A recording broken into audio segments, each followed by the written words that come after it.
Right टाइममा लिएको right डिसिजनले असाधारण सफलता दिन सक्छ भन्ने ज्वलन्त उदाहरण भर्खरै नेपालमा सकिएको चुनावले देखाएको छ। लगभग सबै ठाउँबाट विजय हासिल गरेको रासपाको जुन चुनावको प्रतिफलले त्यो सिद्ध गर्न सक्छ। केही समय अगाडि रवि लामिछानेको जीवनसँग जोडिएका प्रश्नहरूले गर्दा रासपामा केही धमिलोपनहरू आएको थियो।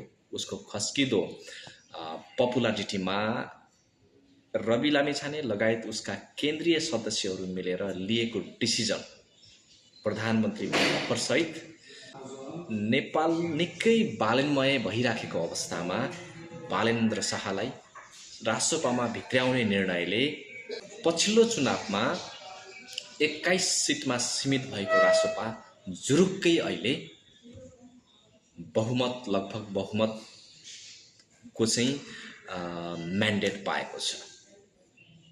विजय हुने सबै पार्टीका सम्पूर्ण उम्मेदवारहरूलाई धेरै धेरै बधाई। जनताले दिएको यो जनमतलाई, जनताले दिएको यो म्यान्डेटलाई रासपाले अब कसरी कुन दिशामा लिएर गएर देशलाई निकास दिन्छ त्यो भने हेर्न बाँकी नै छ। त्यसको नतिजा, चुनावको नतिजा त अब लगभग आइसक्यो र रासपाले देशलाई दिने नतिजा हेर्न बाँकी छ। यो चुनावबाट जुन राम्रो पक्ष के रह्यो भने अघिल्लो राजनीतिक दलहरूले चाहिँ मलाई फलनाले गर्दा काम गर्दैन, अर्कोले गर्दा काम गर्दैन, त्यसले गर्दा काम गर्दैन भनेर एकअर्कामा आरोप प्रत्यारोप गर्दै चुनावलाई जित्ने प्रपञ्च, देशमा चाहिँ एउटा चाहिँ रोटी सेक्ने प्रपञ्च थियो, लगभग त्यो चाहिँ समाप्त भएको छ।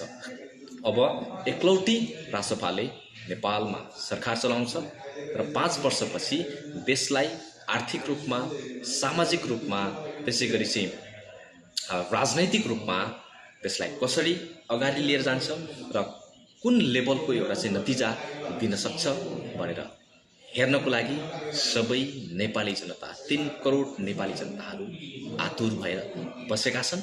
यो जनमतको कदर होस्, जनमतलाई चाहिँ आत्मसात गर्दै रासपाले त्यसलाई डेलिभरी दियोस् भन्ने सन्देशसहित सम्पूर्ण जित्नुभएका सबै पार्टीका सबै उम्मेदवारहरूलाई धेरै धेरै बधाई, सफल कार्यकाल।